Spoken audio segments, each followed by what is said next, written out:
Good morning, beautiful souls. Kim Parkinson here from Podcasting for Spiritual Women. And today we're going to be talking about guesting and buckets, right? So this is kind of like, how does guesting and buckets go together, Kim? I don't understand. Well, as you may or may not know, 2 episodes ago, 029, I had on guest Lori Baines. She was my very first podcast guest. And then last week I had a implementation episode where I took Lori's offer and I implemented it. I went through the entire offer that she had and did that offer and then delivered it to you so you knew that it was a value to you. Now, if you haven't done, go ahead and go back and listen to that. Lori has some really great information about branding and making it your values, your missions, and all of those, the strategy behind branding, not just the colors and all that. And then in 030, I went ahead and I did that implementation. But here I am at 031 talking about guesting. So if you can see a pattern here, had my guest, did an implementation about that, and then now here I am doing a episode on guesting. This is what I would consider a bucket. So it is one topic, basically a guest of some type, and we are pulling them all together. So realistically, I guess the episode on branding and then the implementation was kind of one topic together. But then now here I am tying all three of those together by having a guest bucket. So that is what I mean by buckets. When you are thinking about the different types of topics that you're offering, when you're thinking about the different topics and you put those topics in each one of their respective buckets, realistically, it's topics into buckets. If those buckets actually can be connected in some fashion, or if the topics inside of the buckets go together, perhaps it's a good time to have those go together in different episodes. Now, how does this tie in with guesting? Let's go bring this all back full circle here. You've got a topic and you want to talk about this topic, but maybe you're not the expert in this topic. Maybe you are and you want a different idea or a different direction on this topic. So that is another opportunity for you there too. So then you need to perhaps bring on an expert, bring on a guest to talk about that particular topic. Whether you talk about the topic first and you follow up with a guest, or whether or not you have a guest first and then follow up with the topic, as I am doing here, it doesn't make any difference. It's kind of just making sure that you kind of have an idea of how the cogs in the wheel work, right? How are these moving and flowing, and how are you bringing that experience and that value to your listener? So, the experience being whether or not they can learn from them, the value of the teachings, and something that's actionable for them as well, right? So, hopefully, you were able to kind of garner a little bit of interest or something that was thought provoking from the episode with Lori about branding. And that maybe led you to say something about, interesting. This is her first guest on. I wonder now, how do I have guests on? And how did she choose that guest first over any of the others? Because here's another little tidbit that I would tell you that I broke the rule on. And that is, I would have guests on my podcast that also have podcasts. Typically, I will have guests on that I can say to them, can I be a guest on your podcast? Or perhaps I've already been a guest on their podcast and I'm having them on in a future episode. That is actually the best way to really grow your show in a guesting fashion, right? So there's lots of different ways to grow your show, of course. That is a great way to grow your show in a guesting fashion. So you could certainly go ahead and do all of your organic discoverability, as we've talked about in some of the past episodes, but then you can go right ahead and do some guesting. And if that guest has a podcast already and they have something that is maybe a little bit more popular than yours, or maybe more aligned, like they have an aligned audience that is aligned with your audience, then you can actually kind of borrow some of their listeners. And by borrow, sometimes it means that they actually start listening on a regular basis. And sometimes it is just that they listen to a couple of episodes, and that's okay too. So, whichever aligns with them, as long as you are bringing them value, your guests are bringing your listeners value, it's all going to work out. But now, here I said, I broke that rule right away because Lori doesn't have a podcast. And it's okay because the value and the information that Lori gave us was so much more valuable and something that I really felt like my listeners needed to hear. Now, I've worked with a lot of different spiritual women, priestesses, light healers. I've worked with women that do astrology. I've worked with tarot card readers, oracle card readers. I've worked with all of them. And I believe that many of them have done all of the pretty things, right? Because we all love to do those pretty things, the fonts, the colors and everything, but maybe we didn't do the hard inner work. And so to me, I really felt like this was aligned. Now I come to how do you find aligned guests? And that is super important here, right? So once you have those buckets, that's kind of another important bit here. Once you know what you're going to be talking about, then I really feel like you will be automatically guided to who you need to talk to for your guests. So, for instance, here, a couple of buckets that I have kind of set aside that I'm going to be talking about in the future will be about SEO and will be about sales. Now, there'll be other pieces of those puzzles as well, or other buckets. I have other buckets, but these two specifically, I just wanted to let you know that I do have someone that I know would be happy to come on and talk about sales. And I am currently looking for someone that would be a good fit for talking about SEO. I'm not an expert in either one of these particular areas. I can talk about them. I can maybe give you some insights on them, but the expertise does not lie within me. It lies within someone else. And so I know that those two buckets are sitting there waiting for me to start to put out there to you guys. And so having those guests will just allow me to bring you more information, right? So that's what that's all about. Now, where am I going to find those guests? So, the first one I mentioned to you is a simple one. The salesperson that I know, I've known her for many years. We've worked together. She's actually a client. I'm a client of hers. We are in a couple of different Facebook groups together. She actually just Voxered me right before this. So, I've been in talks with her for quite a while. Found her through a course that I bought in 2020. In that course, she offered a short little course on sales, and I took that course on sales.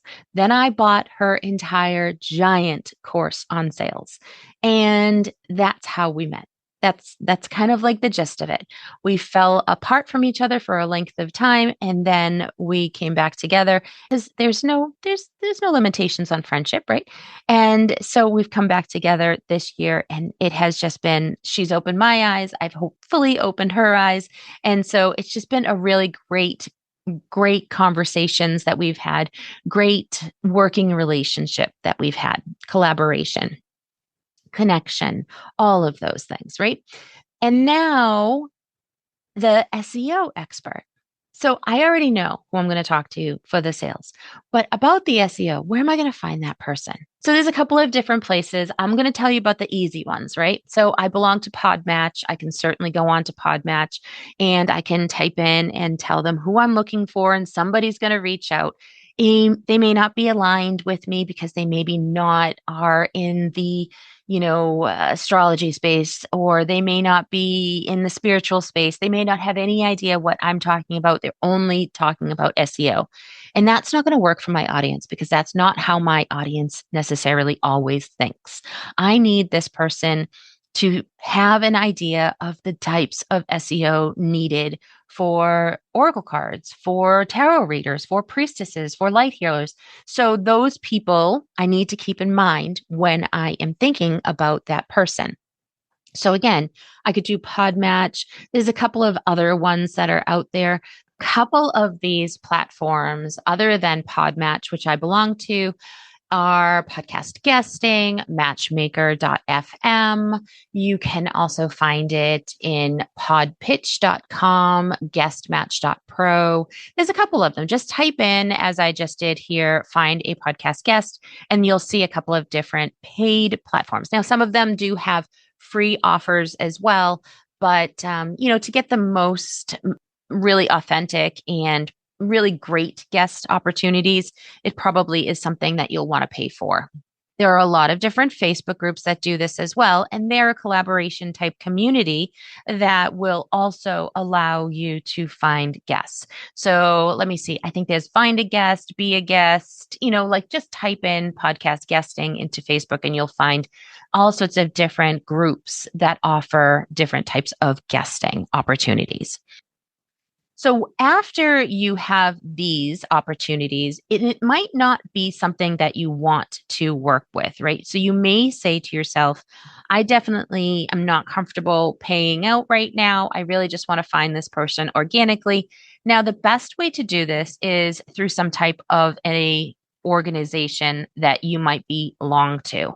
So whether or not that is a mastermind or whether or not that is a networking group or whether or not that is also a Facebook group that maybe it's just a personal Facebook group with a small amount of people in it that either you pay to play, which means that you pay a fee for, or you pay the coach and they allow you to have some type of a podcast guesting offer that you can put out there, right? So I do belong to a group such as this, and I pay a yearly fee.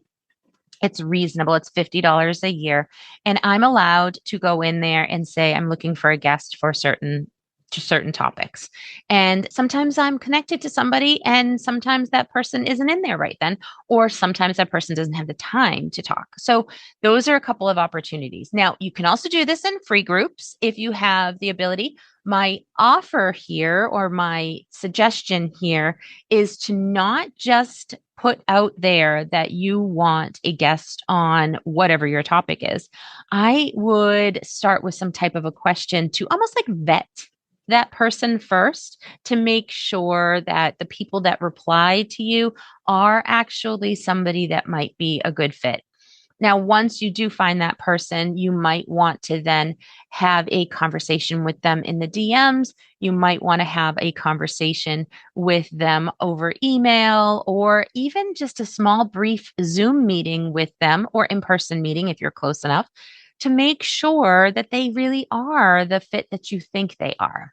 Another thing that has happened, and it happens to me all the time, is I might meet somebody through networking and then realize that that person's a really great fit for a client of mine to have on as a podcast guest. In that particular case, I can maybe give that information to my client or to someone I might know. Sometimes I've done that too, where I'm like, that person would be really great for your podcast. And I just know that person too. So I connect them.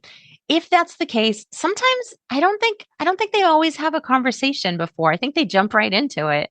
And that's okay too, right? It's okay. It's just kind of I know this person and I trust this person and then they know you and they thought you'd be a good fit. So I'm going to connect with you and we don't have to do the whole like introduction. Let's do that right beforehand and then have a little conversation. So lots of great places to find guests. It's just a matter of making sure that you vet them. When you do go ahead and vet them, there's a couple of things that you can do. Now, I've learned this from my sales coach. I'm not going to lie here, but I usually will look people up, first of all, on perplexity.io. I'll go ahead and I'll just ask about that person, see what Perplexity has, see if they've done any other podcast interviews with anybody else. Here's another little tip here. If they have done other podcast interviews and maybe they've done something that also aligns with you, after your podcast interview, don't be afraid to say to them, hey, I know you were on so and so's podcast. do you mind introducing me? I would love to have that person on too, or I would love to see if I'd be a good fit on theirs. Either way, it's just like that other connection, right? It's one person connecting to another. Just think of us all as like little DNA strands all connected together and whatnot, right? So it's really just a great way to find another guest, another guest, another guest. But after you have done that search on that person, maybe go to their website, maybe look at some of their offers, make sure that they are who they say they are and that they can offer value. Because the important part here to note is that you do not have to release that episode. It is okay. I'm giving you permission right now to say, scrap that episode. It just wasn't a good fit. Maybe use it as a learning experience so you know who you don't want to talk to in the future. And, it's okay. I've had clients that have come to me after I've done editing of the episode and said, I'm not comfortable with that person, that episode. I don't feel like it actually belonged in the bucket that I wanted it to belong into. And I really feel like they kind of had their own agenda or they just weren't a good fit. And that's okay. That actually brings me to another little topic that I want to talk about here today. And that is after you've done the interview with the guest, do you share that episode? And here's my thoughts on that. Yes. Share that episode with the guest. Let the guest use that episode as they see fit as well, because what is it going to do to you? It's only going to bring more topic and more knowledge to you. I mean, it only is going to benefit you for that person to have it. And in the event, and I'm going to suggest here too, that if you guest on other people's podcasts, and we'll talk about guesting at a later time, but if you guest on other people's podcasts, I would even suggest that you ask them for the interview as well. Because again, what if their podcast goes off the air? That interview is gone forever. Whereas if you are ask for it right up front, if they do go off the air, you can release it, or maybe you can release it on your podcast as well and say, hey, I was a guest on this podcast and here it is. Your listeners are going to listen to it. And the odds that your listeners and their listeners are the same people, and even if you release them separately, different times, I mean, the goal is to combine your audiences a little, but the crossover here is not hundreds or thousands of people typically. It's maybe, 10, 20% of your audience. So think about that. So ask for the interview, offer the interview freely, and, let them use it as they see fit. Maybe they'll never use it, or maybe they will. And that's okay too. All right. So, gone over a bunch of different things around podcast guesting today, where to find a podcast guest, how to find a podcast guest. Do they fit in those buckets that you have? And are they an expert in their field? Interview them if you want, or have a conversation via DM so you know who they are. Look them up in Perplexity. Maybe do some research to see who exactly they are, what their offers are. And then again, share that interview after they're done and just, make sure that they can use it too if they feel so inclined. Whether or not you share the raw files or you share the finished episode, totally up to you. I usually send them the finished episode, but that's my choice, right? Which is also going to lead me to say batching is a good thing, right? Because if you batched and that guest didn't work out, you didn't release any of those episodes around that bucket yet. And so then you can find somebody else before they actually do go out. So, all right. I've gone over a ton of stuff, and I typically only like to go over one or two things in every episode. But this was about podcast guesting, and podcast guesting is huge. It is a huge, huge, huge thing. And there's so many different facets of it, so many different ways to go about doing it, so many ways to find people, so many different pieces to it. They actually have people out there that will find you podcast guests. You can actually hire an agency as well that will find you podcast guests. They are pricey. I will tell you that. So up to you whether or not you want to do the legwork or if you want to have somebody else do the legwork for you. There are agencies to do it for you as well. All right. So for today, if you find that you are stuck with your podcast guesting, you're not quite sure who you need or what you might need, I'm going to invite you to schedule a podcast growth clarity call with me, and we can talk about your episodes and we can talk about your podcast guests and how you can find the right guest in your podcast. That is a 20-minute free call. And then, if you find that I've offered you some value, we can go ahead and work together in a different fashion as well. So totally up to you, but you can go ahead and click on kpcreativmedia.com/growth clarity call. And that is going to get you right into that podcast growth clarity call. Find a time on my calendar and answer the questionnaire that comes up too in your email. And we can get started on that journey. So until next time, lovelies, where your voice flows, your business grows. And I look forward to talking to you again soon. See you later. Thank you so much for listening to this episode of Podcasting for Spiritual Women. If you would like more strategy and tips and some tricks on how to make your podcast better, I recommend that you join my newsletter list. You can find that at kpcreativemedia.com/newsletter. Until next time.